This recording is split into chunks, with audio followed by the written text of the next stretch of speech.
Hello, welcome back to Preeti's kitchen guys. तर माझी mummy आणि ताई दोघीजणी गेल्यात मार्केटमध्ये आणि त्यांनी मला सांगितलं आहे की जोपर्यंत आम्ही जाऊन येतो तोपर्यंत तू काहीतरी बनवून ठेव. आता मम्मी भाकरी बनवून गेली आणि मम्मीने सांगितलं की तू काहीतरी भाजी बनव. भाजीच्या नावावर आपल्याला एकच डिश येते गाईज, ती म्हणजे बटाट्याचे कापं. तर तर मग चला वाट लावूया किचनची.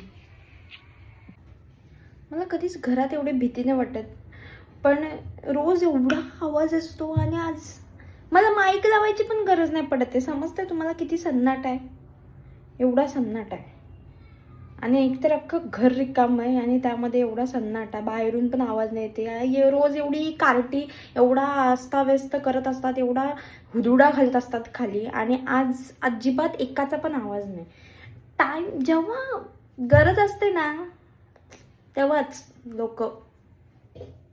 एनिवेज, बटाट्याच्या कापांसाठी आपण इथे बटाटे गोल चिरून घेतले. त्याच्यामध्ये मसाला, हळद, मीठ, हवे नवे ते सगळे मसाले टाकले. त्यानंतर वरून त्याला तांदळाच्या पिठाची कोटिंग करायची. तर माझ्याकडे तांदळाचं पीठ नव्हतं म्हणून मी ज्वारीच्या पिठाची कोटिंग केली आहे, पण ते पण छान लागतं. आणि त्यानंतर आपल्या तव्यावर टाकायचं, तेल टाकायचं आणि मग वाफेवर शिजवायचं. आणि मी बनवलेलं अन्न खाल्लं तर पचवायला चालायला लागतंच, कमीत कमी अर्धा तास तरी.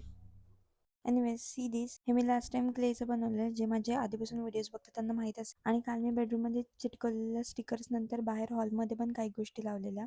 त्यामध्ये एक वॉल हँगिंग आणि त्यावर ठेवलेली जी क्यूटशी कृष्णाची मूर्ती आहे ती आम्ही जेव्हा मनालीला फिरायला गेलेलो तेव्हा कसोलवरून घेऊन आलेली. उरलेले बाकी वॉल हँगिंग दुसऱ्या साईडच्या भिंतीवर लावलेत आणि काही स्टिकर पण उरलेले ते पण लावून घेतलेत. ते हे काल रात्री लावलेले.